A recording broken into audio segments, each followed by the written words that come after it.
Welcome to She Sells Radio. All right, my friend. Well, I have a different kind of episode for you today, at least from what we have been doing for, gosh, like the past couple months with a lot of interviews. So I am bringing you a solo episode today, which I hope you enjoy. You can probably hear it in my voice. I'm like getting past a bit of a chest cold. So there's that, but I don't want to let that stop me from recording an episode for you. I just put our 8-month-old Luke down for a nap. He's upstairs. So I am putting the vibes out there that he stays asleep while I record, and I think he will.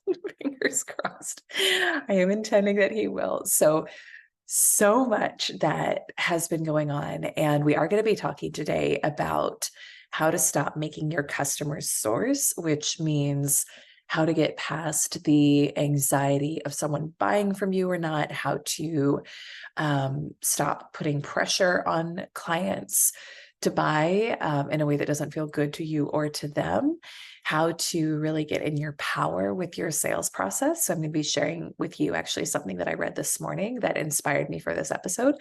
This is a completely unscripted episode. So you're just going to be hearing from my heart because that's what I honestly think those are always the best episodes. And that's what I've got for you today too. And there's so much, like I said, that's been going on in my world, and also that's going to be changing with the podcast. And I will probably be sharing more soon on what that's going to look like. Uh, oh my gosh! But I will do a high level. I'm thinking about all the things that we're doing right now. Like literally, so much has changed in my life, in my business since I recorded a solo episode. But you've probably noticed, like over the past couple months, I think we've done nothing but interview episodes, which honestly has been such a godsend to have such amazing guests lined up for the show. We have been, if you haven't been following along on social, on June, what day was it? June 23rd of this year, my husband Jason got the call that he was taken off of the wait list for University of New England and that he had like 48 hours to be up in Maine. We had just moved into a new home in North Carolina. It was like 3 weeks prior, and he had to go. So we were apart for about 2 months. I was momming solo. We were figuring out what in the world we were going to do we knew we were going to all move to Maine as a family, but we had not been preparing for that. And so everything came together really powerfully. There was definitely a lot of challenges that came this summer. So I have been strengthened this year. I shared, what episode did I share that on? I don't know the number, but if you listen to the episode that says what happened when I didn't take my own advice from a couple months back, you can go in and listen to more of that and just like how I was strengthened. But anyway, we've been in the process of moving the family up to Maine and we bought a new home. So getting settled in the new home, figuring out childcare, bringing on a new team in my company, like elevating in the business in so many ways. And so all of that to say, having incredible guests lined up for the podcast where I have literally just been able to show up and ask amazing questions and have incredible conversations and be able to continue to bring you awesome people has been such a blessing and a godsend. And as I am now feeling more settled in our new space and able to like come up for air and breathe and really think about what do I want to be bringing to you on the show and what do I want to be bringing in my content and my social. We've got a book coming out, which we just announced this week on social. So go check my Instagram if you want more details on that. But anyway, we've got all of these things happening and I'm really reimagining how I want to do the show and what is going to feel to me most expansive. And part of that I know is going to be bringing you more solo episodes, more solo shows so that you can get a deeper sense of what it's like to be in our community and in our programs. And then also to just bring you my heart. Like if I always think about if there was a part of what I do that, I mean, I would do everything I do without being paid for it. Now I'm not saying that like I receive the money. I love and appreciate that. So I'm not saying that, I'm not saying that. But when I think about what is it that I do as part of my brand and business that I would just like do forever for the rest of my life. Number one, coaching for sure. But number two, podcast and creating content in this way.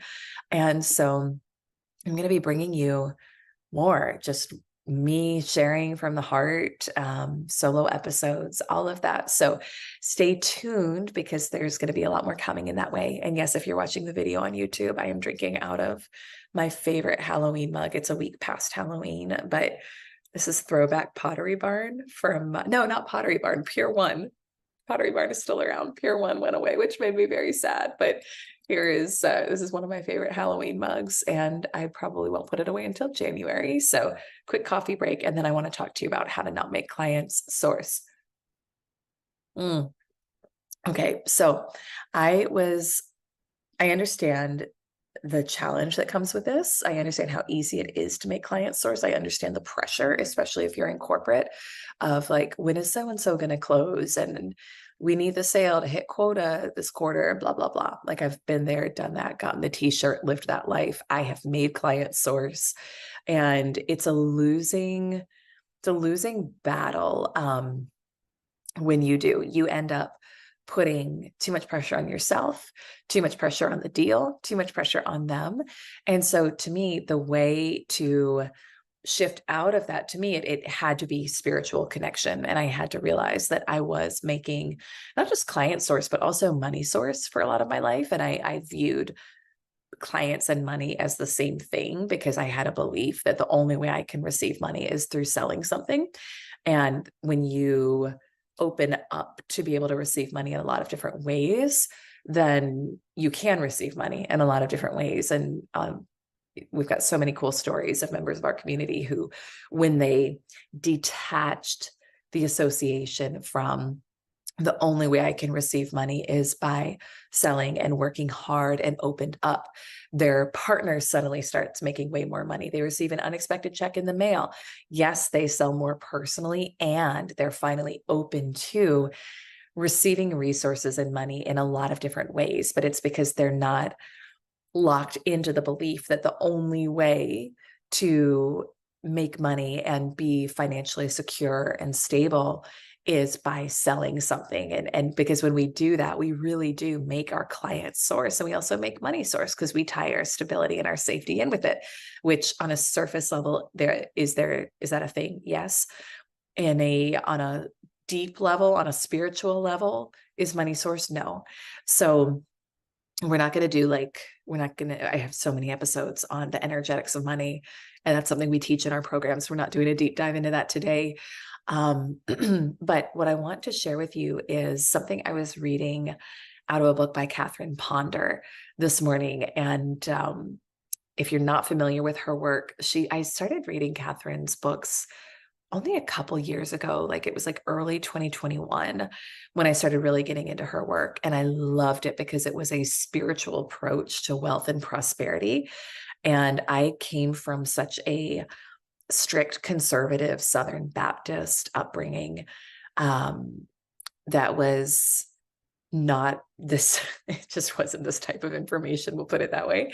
So I felt like I was brainwashed one way early in life, and then I have been re-brainwashing myself in a very different way that feels much better to me over the past few years, and it's created a real difference in my results in my life. So I started getting into Catherine Ponder's work a couple of years ago, and I was on a coaching call with 2 clients last week, and they're going through a wealth and financial up level. And so I was recommending they get into Catherine's work too, because it was an intuitive download, like they need to read it, but it inspired me to pick back up one of her books. So I'm going to show you, it's probably reverse on the camera, but this is The Millionaires of Genesis. So she does these like millionaire series books, which are really fun, but they're all millionaires from the Bible. So she's got one about Jesus. She's got, oh my gosh, Moses. The Millionaire Moses is a whole book. She's got a ton of books on biblical prosperity. So I was reading this morning this book, it's the first chapter is The First Millionaire Adam. You're really getting like a raw episode today because I can feel my voice is is still healing, and I'm kind of, like I said, just going off the cuff today, but it's beautiful and it's from the heart, and I think this is going to really speak to you. So this part of the chapter, I'm going to read this to you, and then I'm going to share some thoughts. It's from the first chapter, which is The First Millionaire Adam. And it says, how divine substance made one family rich. Now, pause, divine substance. So what is substance? Substance is, you'll hear people talk about it in different ways. If you listen to anything New Thought or metaphysical, substance is, it's like the energy which makes up the universe, and substance is that raw material from which we create everything. So you are made of, if you read this and study this, like, you are composed of substance. Money is substance. The quantum field is substance. So this also ties in quantum physics. She doesn't go into that in this book, but it's all aligned.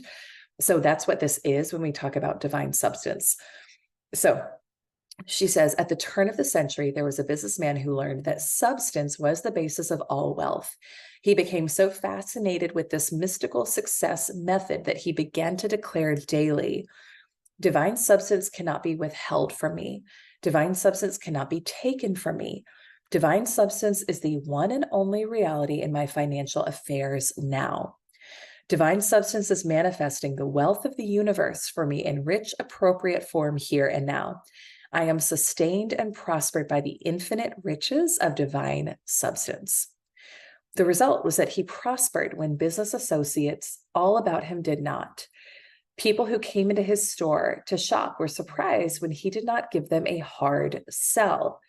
Fellow merchants were even more surprised when this man's business prospered through good times and bad, until he finally was able to open several more thriving stores around the city.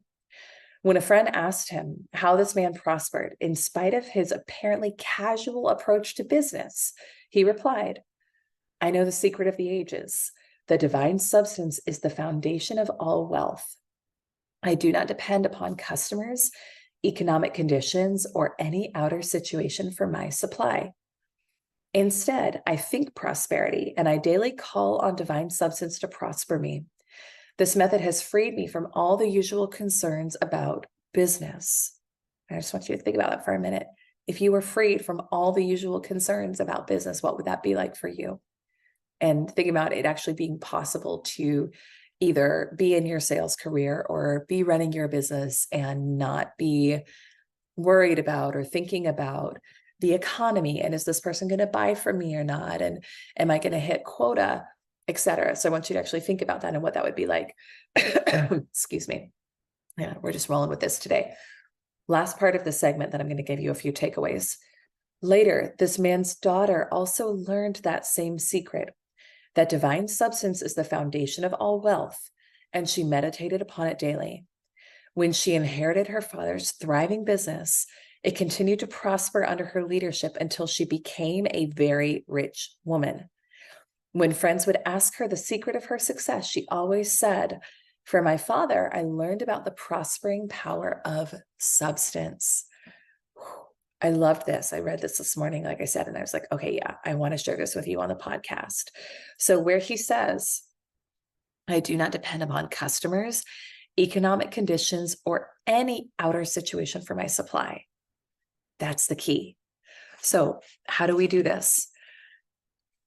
I would say it's a process. Like, it took me a long time to get to the point where I feel that way, where I literally, like, I am not triggered if someone does not buy from me, even if I know it would be amazing for them, even if I know it would be the best thing they could do. I used to get so caught up and like really tight, clenchy energy around trying to quote unquote make people buy, like even listen to my language there. And it was so disempowering for me. And then also, of course, the client on the other side is going to feel that from you, right? So for me, it took like really studying the energetics behind money, but then also like, what am I here for? And I truly believe that We are all spiritual beings having a human experience, and that you are here on this planet to expand and experience the fullness of who you are, and that money is here to be your servant, not your master, and it's here to help you experience the expansion of who you are. And I believe that money, that prosperity flows to us when we're open to it, and that we are not, it's not that there's not action. Of course there's action involved. Like, I'm recording this podcast right now. We generate a lot of our clients and a lot of our leads from the podcast. So it's like there's action involved, right?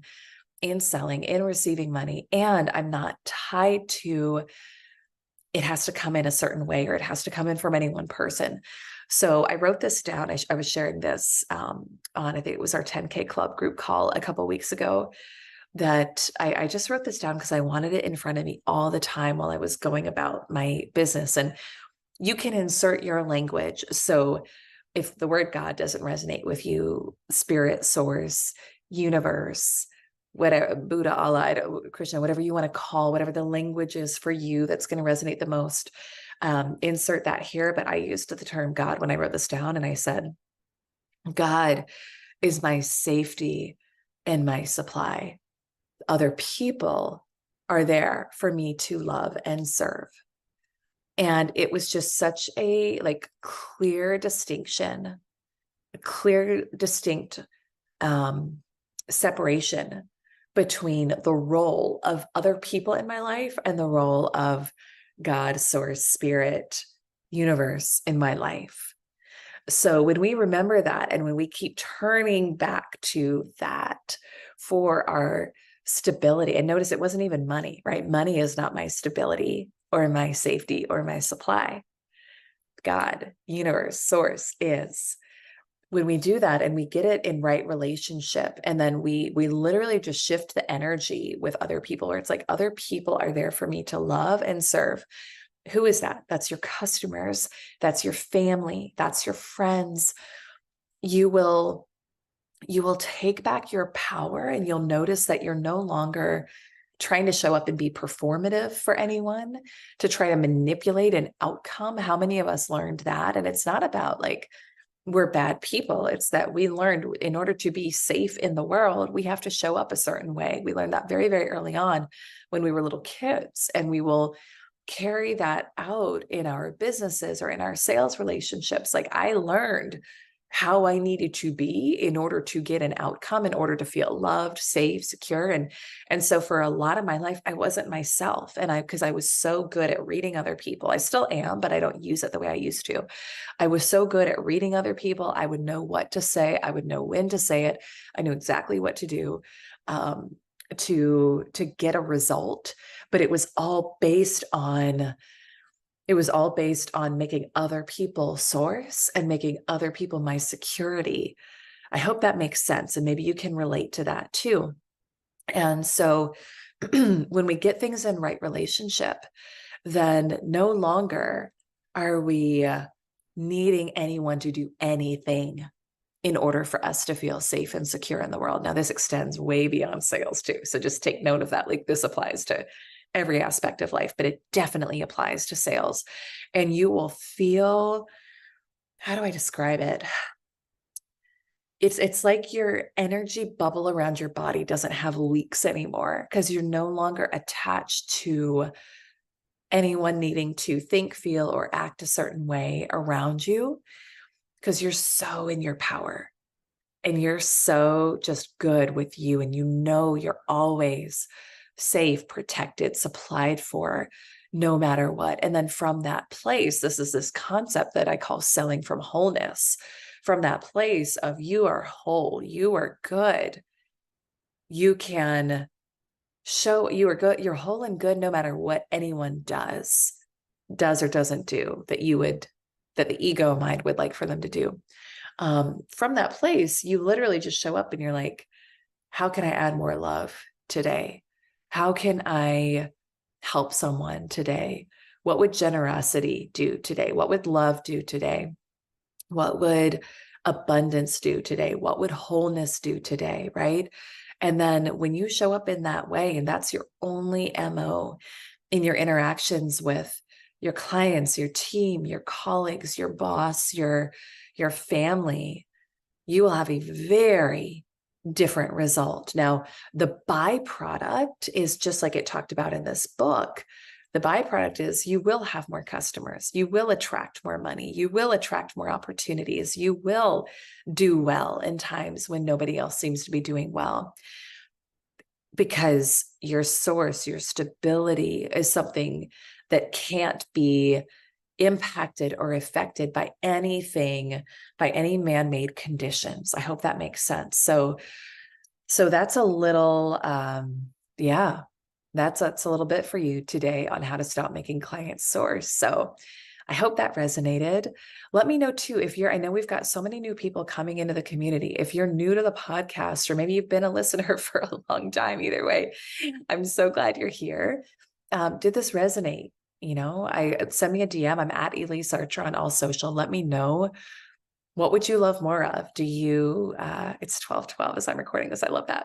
Do you want more? Do you love the interviews? Do you love the solo episodes? Do you want the mix? I'm planning on continuing to do a mix, but definitely bring more solo in, because I have a lot to say right now, and I've got the creative energy to share it. So would be so honored if you screenshot this, tag me, I'll reshare, give you a shout out. And if you want to go deeper in your journey, you want to find out about working with me and my incredible team, elisearcher.com has all the things. Our 10K club is for you if you are a woman who is either in corporate or an entrepreneur and you're ready to break through that. I think it's like that first threshold for so many of us. That's a really big deal, that 6-figure mark. And we have an incredible, incredible program that will change your life. elisearcher.com/10K club. So you can go check that out and apply if you feel called. Or mastermind. I'm actually right now, as I record this, looking at who's going to be in our mastermind next year. And that is so you don't just like pay your way in there. You don't do that in any of our programs, but the mastermind is very curated. And you need to already be at the 6-figure level or at 10K months to apply. It's for women who are ready to scale to multi 6 or 7 figures. And it's a really beautiful, high-level community of women who are unapologetically ready for more in their businesses, their careers, and their lives. So that's elisearcher.com/50K club if you want to check that out. And again, apply if you feel called and want to be looked at as one of our members for next year.